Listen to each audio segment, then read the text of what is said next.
and nobody is being held accountable. You can blatantly lie on television, and you will have the foolish masses repeat those lies, defend those lies, and even attack people for those lies. And this makes life dangerous for people that look like me and you and others. So I feel it's time for me to come up and say, hey, let's eliminate all this madness. Pick a side, because only thing is in the middle of the road is lions and dead animals. It may sound funny, but that's the truth. If you are in the middle of the road about being right or wrong, you're no good to anyone that you talk to. And that's dead on. That's me being as honest as possible. A lot of people, oh well, I don't have a decision. Yes, you do. You can pretend that you don't have a decision. You can pretend that you don't understand what's going on. You can pretend a lot of things, but you cannot run from the truth. And the truth is about being righteous. This isn't about, hey man, this is my team, that's your team. The truth is about being righteous. And in the United States of America today, a lot of people are not righteous. Tons of people are not righteous. We can draw these fake color lines that white supremacists and others have created. You're from Europe, I'm from Africa. We could do that, but it's not gonna get you anywhere. We can do the hate thing. That's not gonna get you anywhere either. Let's just go with right and wrong, fact or fiction, truth or lie. That's it. That's all we can do. And if you are in a situation to whereas you are confused about these issues, then that's when you really have a problem.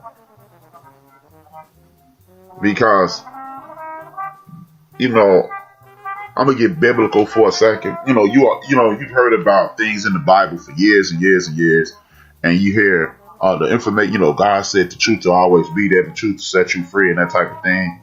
A lot of people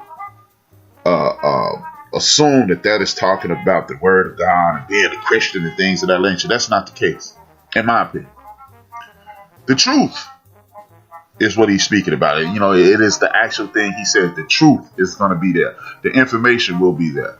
So if you have access to everybody on earth via social media and you still choose to be against what's right, that is what's holding you captive.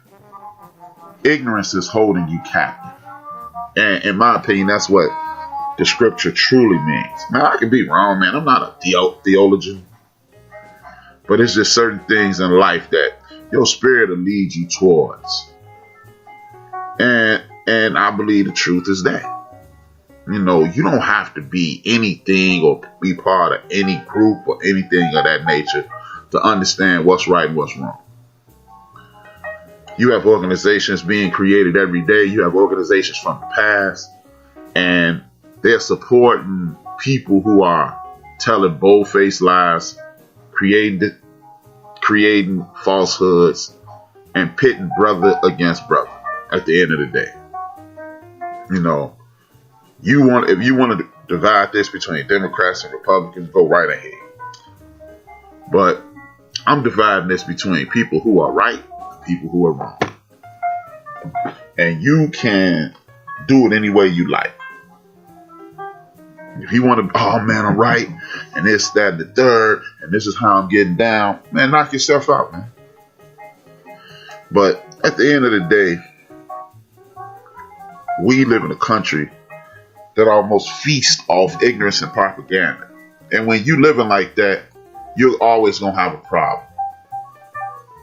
You will have people who you cannot trust. You'll have people who live for deception. And you will also have people who are attempting to get things right and push you in the right direction. And that's all you're going to be living on. Now, it's up to you to decide what's right for me, what's wrong for me, what's going to help me, what's going to destroy me, and anything else that comes along with that. Those are your options. A lot of people don't want to live with those facts, but those are the unadulterated facts. Let's start with this election. This election happened, almost 2 weeks ago? And people spoke about what they wanted to know. Who they wanted to represent them. And now you have a president who's acting as if he's a petulant child. And he's spewing lies and propaganda in order to stay in power, because it may be consequences that comes along with him releasing that power. You can support him if you like, or you can not.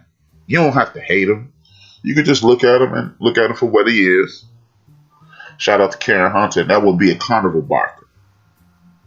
The man is like one of the Ringling brothers, or what's the cat name that said it's a sucker born every minute? P.T. Barnum is the guy. If you want to believe this dude, because let's just go through this just in 2020. We don't have to go back to 2019 and 2018 and 2016. Let's just deal with, this is a dude who was faced with what we perceive as a deadly virus. And this virus is going to be extremely dangerous. And it's going to kill a lot of people. He said, I lied about it. He stood in front of the United States of America, March, April, and May, saying this is a hoax. This isn't real. Nothing's going to happen to you. He knew back in February. He actually conducted an interview via recording with the guy who broke the story about Watergate. And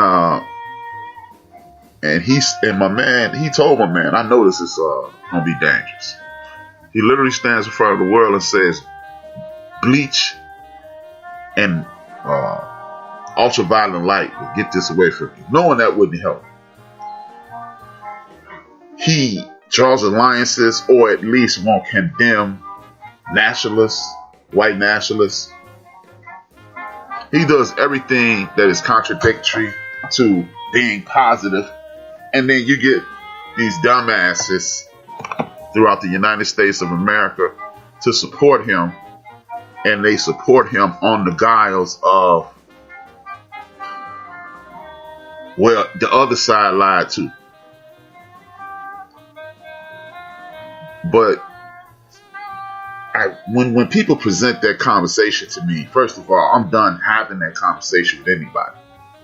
Because if you don't understand the concept of telling a bold-faced lie or working the system to get where you want to be, I don't really want to talk to you. I don't have faith in any party in the United States of America. If I start a party tomorrow, then I have faith in it. But up until and including that moment, everybody's a liar, because they've all proven themselves to be liars. Now, if you want to defend this thing and say, hey, well, this, that, and the third, and you want to come to my show and point out minuscule facts about nonsensical evidence, about nonsensical situations, I don't have any time for you. You can write as much as you want. You can literally write a soliloquy in my chat room, and I'm going to ignore it. Because you're under the impression that I'm picking a side in regards to human beings. I'm picking a side that's right. You have people who sit around and pontificate on a regular basis because they done went down some YouTube rabbit hole, or they done read part of some book, or they done had a conversation with somebody who they assume is a little smarter than them.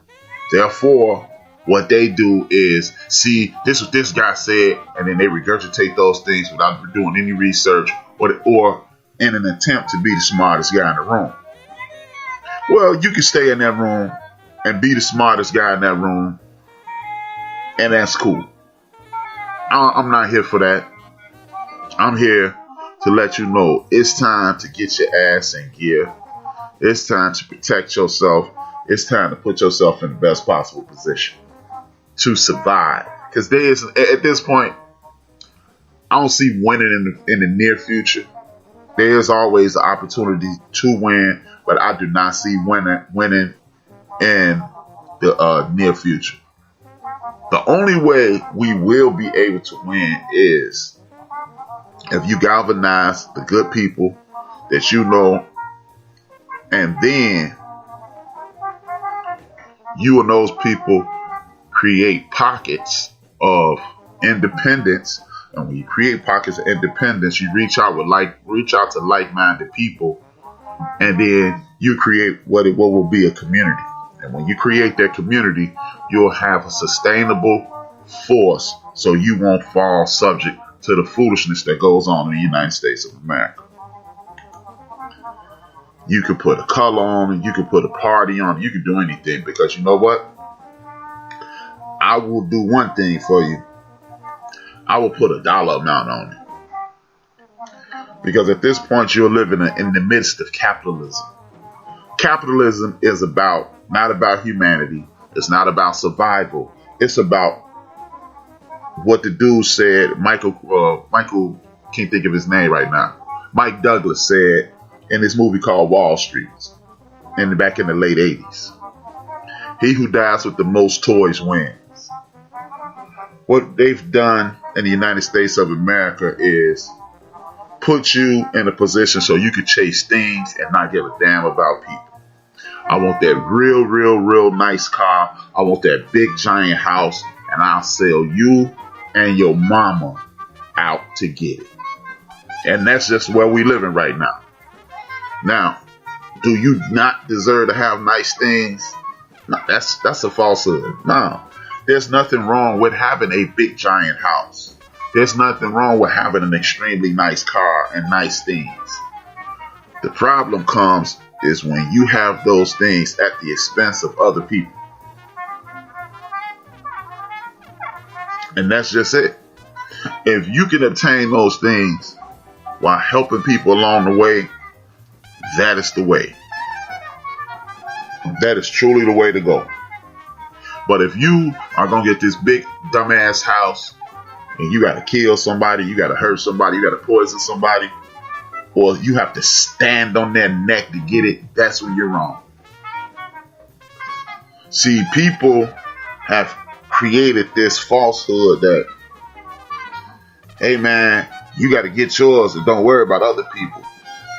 But nothing else on earth operates like that works perfectly.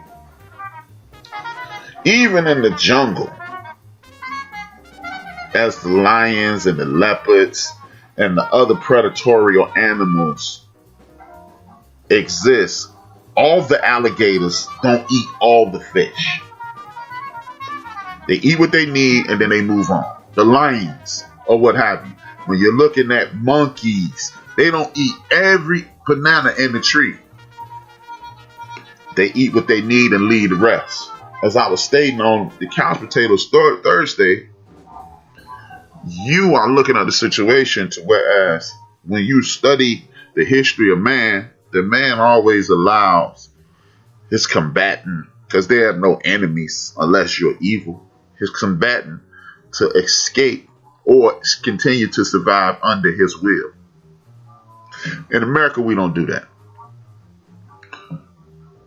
1492, people from Europe came over here to settle. It became a colonize. It became a colonial settler project, and they felt that they had to destroy the people that they ran in contact with at first in order to be comfortable. As you heard at the top of the show, you had people here for thousands of years previous to that, and other people come in previous to that, leave, exchange, and go back home or stay. But it was a settler class, a colonial class, a colonizing class that came about that felt destruction was the only way.